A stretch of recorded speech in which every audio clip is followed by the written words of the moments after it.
What's up everyone, this is Matt Morozic, and this will be a relatively short overview of this custom quarter scale Aquaman kit. Mr. X did a review of the painted version of this a couple weeks ago, so I'll post a link to that down below. But this was a piece that I initially was going to get myself and just couldn't swing it, so I sold it to someone and they're having me paint it. This thing is absolutely massive and it's pretty damn impressive. So I think it's gonna be relatively short because I can't spin him around. He's on my workbench. He probably weighs, I would guess, 100 pounds. Came in two massive boxes, the biggest boxes I've ever gotten for a custom piece or a statue or a kit of any kind. The first box probably weighed 80 pounds, which included, if I remember correctly, it was the base, and I don't remember. I took pictures of everything as I was unpacking it in case there was any damage. But the base weighs a ton. The base alone probably weighs 50 pounds. It's solid clear resin. There is a hollow cavity in the bottom here. I think they did that to save on some weight. So you could actually put a light up feature underneath the base to light the water up, which would look pretty damn cool if it's bright enough. Like I said, it's quarter scale custom Aquaman kit. I can tell you the sculptor is Kashik Mana. Don't know him, never heard of him before, but pretty impressive piece. There's a certificate of authenticity that came with this. I'm not going to tell you the group or where it came from, but if you do enough research on Facebook, you'll find out who did it. But I never disclose that in my videos unless they say it's okay. This is a particular group that they don't want people knowing who made it, but you can find it out pretty easily. Just do a search on Facebook, but I'm not going to be the one to tell you. So as you can see, this is Aquaman coming out of the ocean, surrounded by sea creatures. Pretty impressive.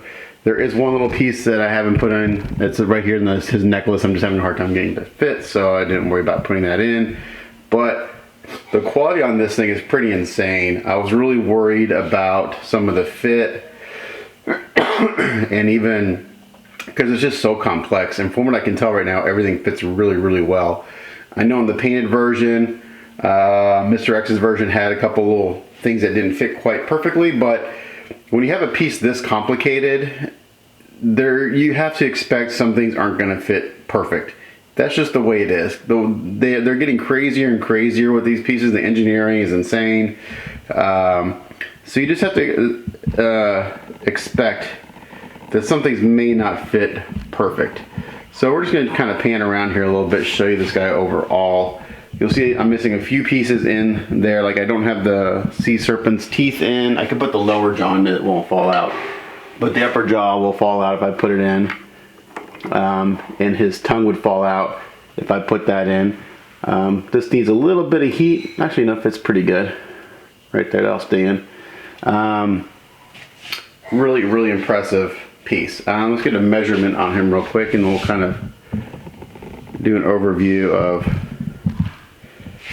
everything. Now his trident is longer. I have to look at a picture because it came in two pieces. I got another part of the handle here, and there's some other connecting pieces. I need to see if it's supposed to go up or down. So the trident, I like it pointing up. The artwork shows it pointing down, but I think pointing up looks more, I don't know, majestic, I guess. So I'm gonna say it's supposed to go there because this piece is, let's step in front right now, is an additional, I don't know, 6 or 7 inches long. So let's say it comes up to here just for the sake of it. Let's say it goes right there. Okay, so that's about how high he is.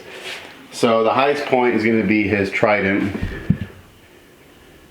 and that is, again, I'm going to kind of guess. So from the bottom of the base to the top of his trident is right at 36 inches tall. The width is going to be from here to here. You're about 30 inches tall. And the depth, the back of the sea serpent to the front is going to be, again with the eyeball this a little bit, you're at about 27 inches deep. So he commands a huge display area. Mr. X may have better measurements on him because he has a big conference table that he does his reviews on. I don't have that capability in my little work area. So let's kind of start over on this side and work our way around. So one of the creatures is this amazing seahorse. Now it's really big. You can tell that these creatures aren't in scale to Aquaman. Seahorses aren't this big, but in the comics sometimes they ride these things, and pretty cool. So in the factory painted piece, there are a couple areas where I think I can improve on the painting. One is the seahorse. The factory paint job is pretty flat. I've done a little bit of research on these creatures, and seahorses in general are pretty much one color anyway, but I think you can go in with some shading and everything and pump it up a little bit more. And then we have a marlin down here. Now I was really impressed with the packing on this because there's some really fine pieces. The tip of his nose is crazy. I mean, it's needle sharp and it wasn't broken, so props on packing of this piece. So we have a marlin coming out of the water here. All these things are magnetized, and the magnets are perfect. They are just perfectly strong enough to hold things in place. I could take the seahorse off and show you that magnet there. He's easy to take off.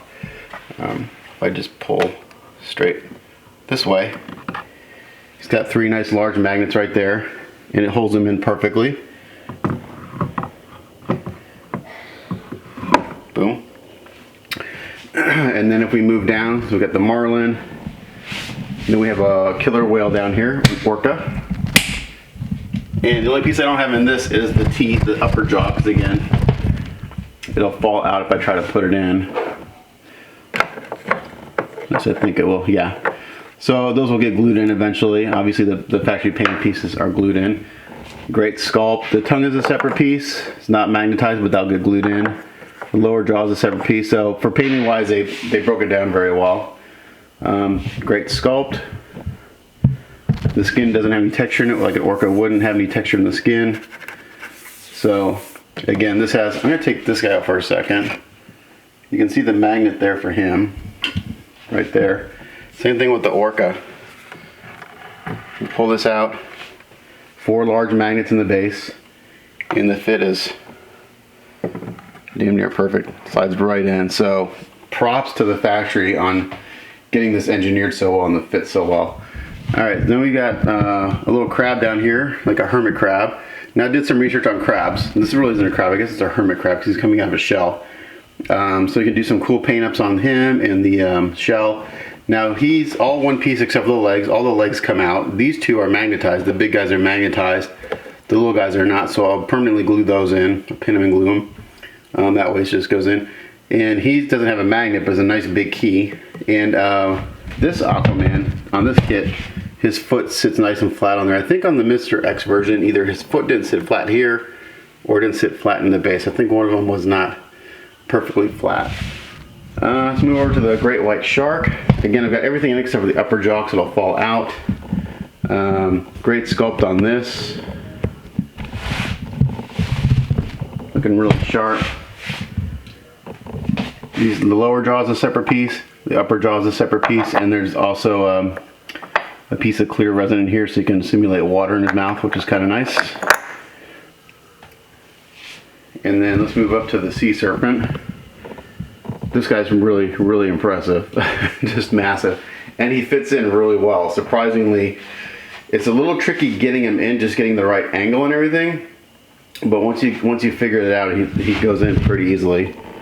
Just massive. Again, I don't have the tongue or the upper jaw because it'll fall out. Now the head is a separate piece from the body, but it's been glued in from the factory. But I think I don't know. I think it's fine. It doesn't feel like it wants to come off, but I can tell it's a separate piece from the body. And if I come up and show you, so he comes around to the back, and his body curves around and pegs into the back like he's coming out of the water. Maybe I can show you from here. So you can see he kind of pegs in back there, and it fits really, really well. Again, he's got like, I don't think he has a magnet, he's got a big peg and a big key. And then let's look at Aquaman himself. So no switch outs on this thing, just the one head. Thank God. I hate switch outs. I don't understand it. These guys want all these like 12 heads and stuff. Like, why? I don't get it, but whatever. I'm not a big fan of switch outs. Great sculpt on this, great head sculpt, nice magnet on the head. Fits very well. Great sculpt there, great sculpt on the suit. The way he breaks down is the torso comes off, the belt is a separate piece. This little emblem is a separate piece and his hands come off. So broken down very nicely for painting.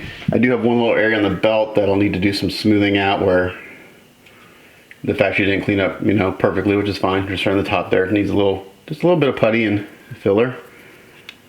And I think I got that on right. It only seems to want to fit that direction. Doesn't seem to fit this direction.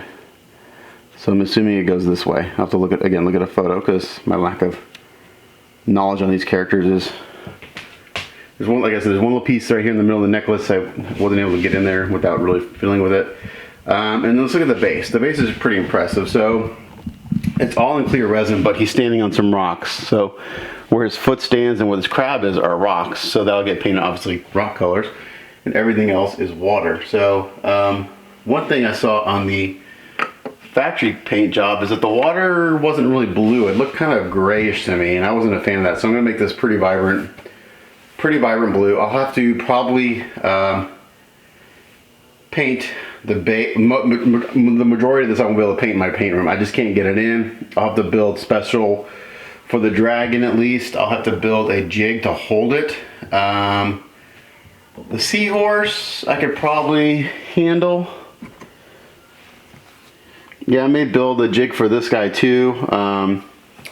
Just get a couple 2x4s and insert a big metal rod up in here, like a 1/8 inch or 1/4 inch rod, steel rod, so I can mount him, spin him around, and get to all the different angles. I could paint him in the paint booth. But the base and the dragon, he'll have to be painted outside, or I'll have to come up with something in my garage to paint those two. They're just too big. Everything else I can paint up here in my work area. Even like the orca and the great white shark, even though they're big, I can relatively easily handle those for painting purposes. So now you do have to be careful when you're kind of putting these pieces in and out, because the clear resin is more brittle than the other resin, and that's just clear resin in general. It tends to be more brittle, so if you try to force something, you can break off one of these little wave tips or whatever. But I had no damage, no breakage whatsoever. It arrived in perfect shape. I was really concerned about some of the fins on the dragon. Perfect, nothing wrong. All the teeth were intact. Trident was intact. This is the most impressive right here, that this nose didn't break off on the marlin. So this is gonna get painted. I gotta finish up like 3 or 4 more projects, and then this will be on the workbench. Just to let you know what I'm charging for this. I'm charging $1,800 to paint this, and now that I look at it, I'm thinking that's like on the low side for painting, simply because I'm gonna have to build apparatuses to hold these pieces, and that'll take time and money to do that. So, if I had to re-quote a paint price on this, it would be at least $2,000, maybe $2,400, somewhere in there. I'm not sure what other painters would charge, but to me this is at least a $2,000 paint job, just because of the size, the amount of pieces. It's basically size. I mean, it's going to take a lot of material, a lot of time to get this done. So I quoted $1,800. That's what I'm charging. If I do nothing else but work on this, I think I can get it done in like 2 weeks. So, I try to make $1,000 a week painting if I can.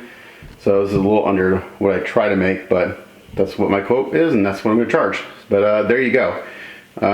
Quarter scale custom Aquaman kit, unpainted version. I'm not sure how many kits they made. I'm not going to tell you, again, I can't tell you the edition size. I'm not allowed to. I think they made 3 kits. Maybe they didn't make very many kits. Mostly pre-paints. And the factory paint job's pretty good. There's a few areas I think they can improve. Again, factory paint jobs can be really good. A lot of times they're on the flat side, in my opinion, there's not a lot of contrast or punchiness to them. I tend to like a lot of contrast, vibrant colors. When you're doing a factory painted piece, you have to appeal to the masses, so I think they play it a little bit on the safe side, and which is smart. When you do a custom paint job, you can do whatever you want, and my client is letting me do what I want. He's like, do your thing. So I love it when a client says that, because I do my best work and I can just kind of let my creative juices flow. I will obviously use reference photos for the colors on Aquaman and all the creatures and stuff, but I'll just put my spin on it and do my thing. And lots of bright colors, lots of vibrancy, and we'll do it up. So I hope to be able to do videos on this. Again, it's just big and massive, so doing videos on the paint may be difficult just because the handling of the pieces is going to be hard. It's going to be really hard to maneuver these things. But I posted some photos on Facebook when this first came in on Saturday, and I had my son holding the dragon and like the seahorse for size reference, and he's 10 years old. So I'll put a link down to my Facebook page, and you can check those photos out to see for a size comparison. But yeah, just really impressive piece. This should be a lot of fun, but also a headache to paint just because of the size. But I'm looking forward to it. It'll be a fun project. This will be the biggest piece I've ever painted. What was the biggest piece prior to this? Maybe the Mad X Hulk or the Gravin Labs Hulk prototype were probably the two biggest pieces prior to this, as far as statue goes. But there you go. There's my overview. I'd say it on a scale from 1 to 10, a solid 9.5. Nothing's perfect. So as far as the quality of the kit, from what I can tell initially, the fit's very good. The casting's very good. No breakage. The shipping was crazy. I mean, it was like almost $1,000 to ship this thing, and that was the cheap version of shipping. So yeah, I mean, it's an investment for sure on this piece. Mr. X kind of had a thing about resale value on this, and he has his scale, like, I forget, it's like 1 through 5, 5 being extreme, and I think he labeled the overall piece extreme, but the design or whatever, like a 2 or 3 because of the resale value. I think in order to, if you were to try to resell this piece, again, it depends on factory paint and custom paint. Whether, I think a factory painted piece, you'd have to get, if you consider the cost of shipping, just to break even, you'd have to probably sell for about $3,000. Because I think if you ship domestically, it's going to be $400 or $500 shipping because it's big. For custom paint, I think you're going to have to resell it for $4,000 to $5,000 easily. And you could probably get that. I think you find the right collector who loves Aquaman and loves these elaborate bases. I love an elaborate base. I love bases that tell a story. A lot of guys don't like big bases. They want it to be all about the character. Well, this is about Aquaman, but it's also about his world. You know, it's about him controlling the sea and the creatures and stuff. So this, I think, tells a story of him coming out of the water with all his companions and sea creatures. So I think it's a great story teller for a piece. So it all depends on what you like. If you want it to be all about a character, then this isn't the piece for you, because Aquaman is actually kind of secondary to everything else. If you want your piece to tell a story and have the character in there kind of show his presence and his power, this is the piece for you. So this is the kind of piece I like. I like it to be about the character, but also about what that character does and his powers and his world. So this is like right up my alley. If I had a place to display this, I would love to have it on display in my house. My wife would hate it, but I would love it. But there you go. So again, there's my 20 minutes of rambling on about this piece. But as always, thanks for watching. It's Matt Morozic. We'll catch you guys next time. Bye.